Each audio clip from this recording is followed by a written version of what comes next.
Pemirsa, potensi pertumbuhan PT Fapros Tbk sangat besar sejalan dengan prospektifnya bisnis farmasi. Kita akan membahas prospek bisnis dan juga saham Fapros bersama dengan Direktur Anugerah Mega Investama Hans Kui. Terima kasih Pak Hans telah bergabung bersama kami dalam Corporate Action.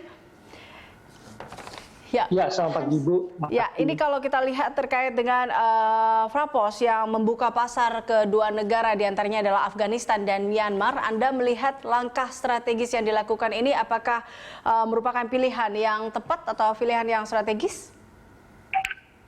Ya, memang kalau kita lihat prospeknya masih terbuka ya. Jadi kalau kita lihat pangsa pasar dalam negeri dan luar negeri itu di Asia cukup besar ya, di Asia Tenggara cukup besar, dan kita melihat memang di Myanmar mereka udah merintis itu dari tahun 2017 gitu ya. Jadi mereka udah bekerja sama dengan perusahaan di sana, dan kemudian kalau kita lihat realisasi mulai dari 2019 mereka udah melakukan penjualan sana.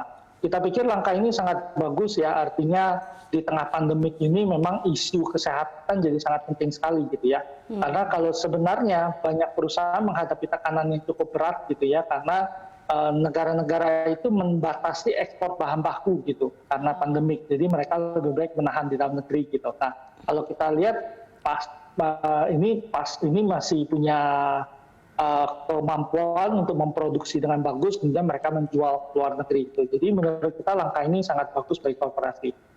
Ya, dan menurut Anda kira-kira atau apakah Fapros bisa membuka pasar ekspor lainnya ke beberapa negara lainnya kah? Mengingat bahwa sekarang farmasi juga menjadi salah satu bisa dikatakan dicari. Ya, memang kalau kita lihat tentu dia bisa membuka ke beberapa negara lain lagi ya, tetapi tentu saja sebenarnya kebutuhan di dalam negeri juga masih sangat besar gitu ya. Dan memang kalau kita lihat dia sedikit tertekan karena salah satu produk andalan mereka kan antimo ya, dan itu kan banyak dipakai orang kalau berpersiar dan kemana-mana gitu ya.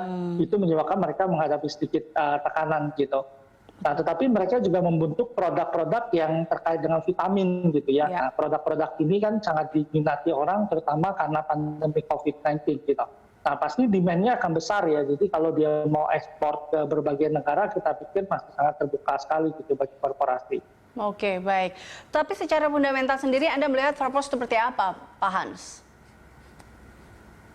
Ya, sebenarnya emiten ini sangat bagus ya. Sebelum pandemi kita lihat hampir setiap tahun laba korporasi mengalami kenaikan, penjualan juga secara konsisten mengalami kenaikan gitu ya.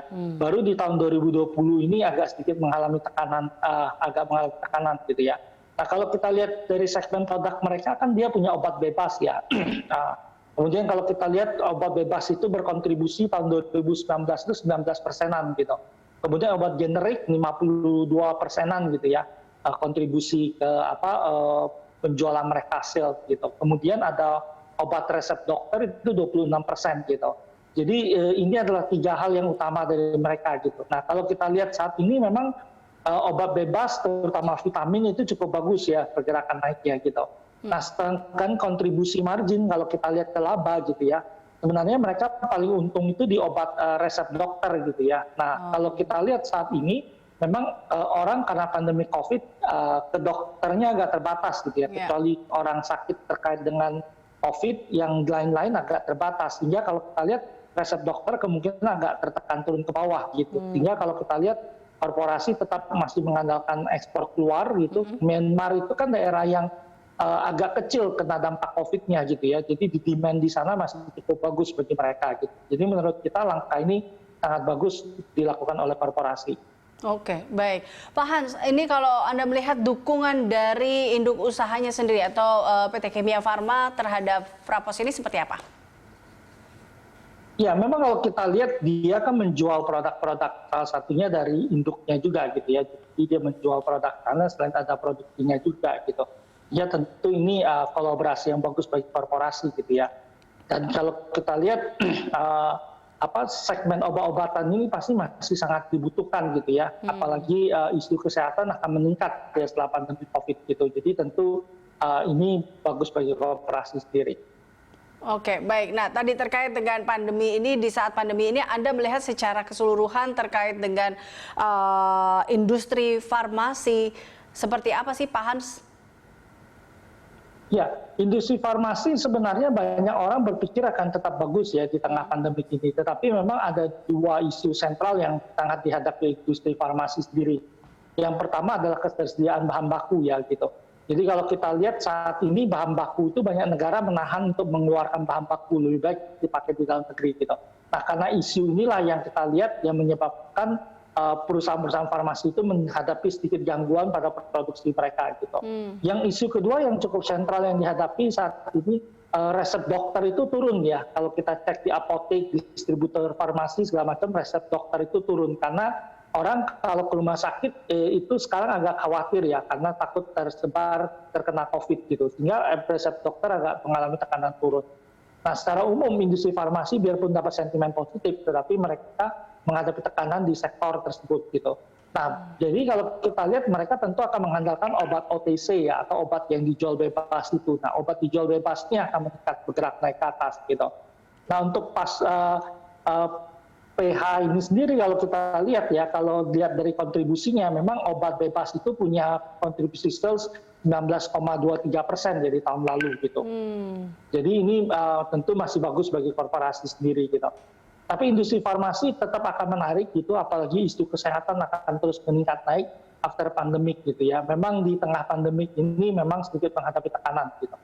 Oke, nah kalau dilihat dari saham-saham farmasi apa saja sih sebenarnya yang mampu bertahan, yang mampu bisa bersaing di saat ini? Ya, secara umum industri farmasi memang sedikit mengalami tekanan ya, jadi rata-rata mengalami agak penurunan gitu ya. Tapi menurut kita KBLBF masih cukup bagus, Paspor ini PH juga bagus gitu ya. Itu KF Inaf juga mendapat sentimen yang cukup positif ya, karena mereka kemungkinan akan membantu pemerintah mendistribusikan vaksin sendiri gitu. Yeah. Jadi sektor-sektor ini cukup bagus gitu. Kemarin kalau kita lihat Soho juga bagus ya. Jadi kalau emiten ini mengembangkan vitamin gitu ya, yang dijual bebas itu tentu akan bagus bagi korporasi. Tetapi secara umum tahun ini sebenarnya laba korporasi farmasi rata-rata pasti akan sedikit tertekan turun ke bawah. Oke, baik. Pak Hans, kita akan lanjutkan perbincangan ini usai jeda dan pemirsa Dialog Corporate Action akan kembali sesaat lagi, tetaplah bersama kami.